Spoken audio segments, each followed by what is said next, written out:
Hi guys, it's Kaz, and today I'm here with a book review of Simon vs. the Homo Sapiens Agenda by Becky Albertalli. This is about Simon, who has been emailing this mysterious boy named Blue.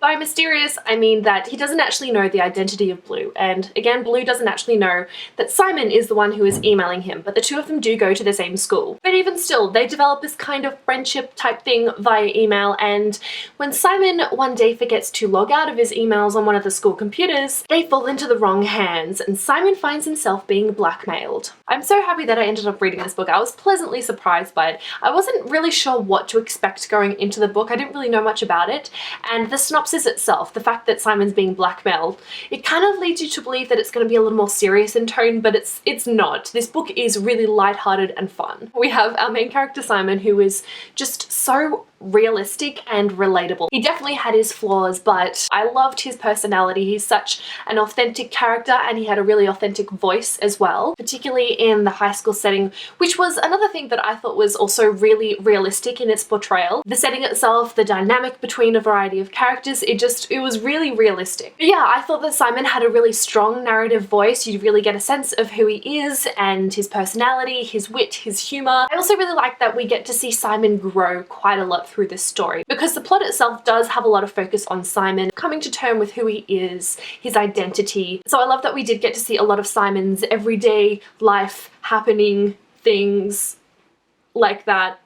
I made sense right now. Apart from Simon, I also loved so many of the side characters as well. I think this book has a great variety of characters. They were just so wonderful, and I love the place that they had in Simon's life and in the story itself. With some of them, I kind of wish we got to see a little more of them. With a couple of them in particular, we didn't know them quite as much as we should, considering their role in the story. So yeah, I just kind of wanted to see a little more of some of them. There was one character that I just didn't like, and that was the character that ended up blackmailing Simon. Like I mentioned, this book is quite lighthearted, so the blackmailing wasn't a very serious element, I guess. Simon and this person do develop this weird kind of friendship thing. I didn't like it because obviously they were using Simon. They were blackmailing him. Like, if you're actually friends, you don't blackmail them. That's not what true friends do. And he was just a bit of an a-hole, really. At some points he seemed to have redeeming factors, but then he'd turn around and be an asshole again. So he was definitely an interesting character. Like, I didn't like his character, but he was interesting. In terms of the plot with this story,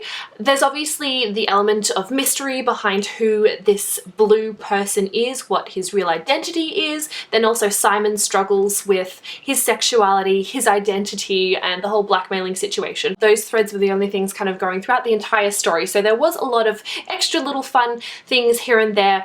Simon interacting with different people in different situations. It's just a really light and fluffy read. If you are looking for a book that is quite serious with a lot of angst or drama and things like that, you probably won't be satisfied with this one. But I personally just really like the fact that this was such a lighthearted book. I loved that we also got to see a lot of the emails between Blue and Simon.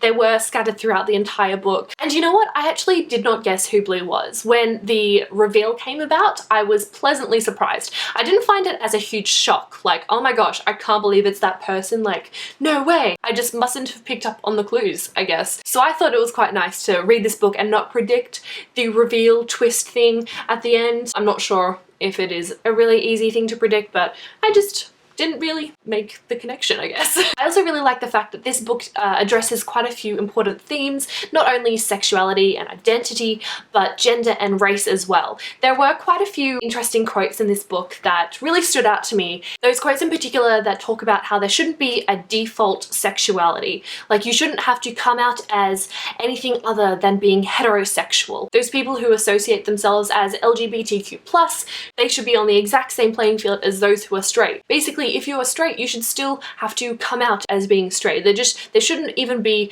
a default sexuality. It should just kind of be blank. You're not anything until you proclaim to be one thing or another or another. There is also another wonderful default quote, pretty much saying that there shouldn't be a default race. Being white shouldn't be the default. So those quotes really stood out to me, but also on a little more lighthearted note, there were some other quotes scattered throughout the book that also just made me giggle. There were a lot of witty and humorous one-liners throughout this book. I think one of the quotes towards the beginning of the book that I loved was how Simon was saying that that was the summer that he finally learned how to do laundry himself, because there are some socks that your mum should not be washing. If you know what I'm saying.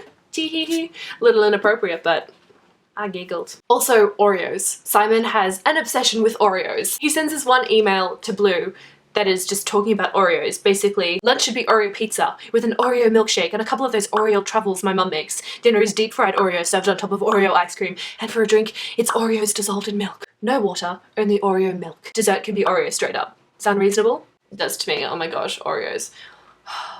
I do have a packet of Oreos somewhere. I will find them.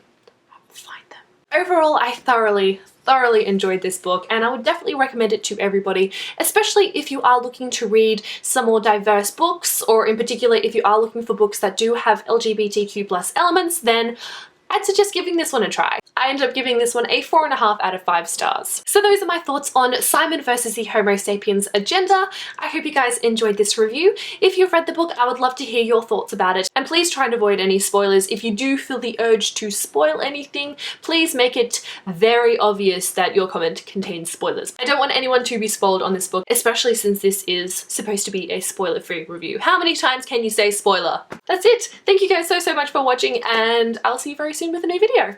Bye!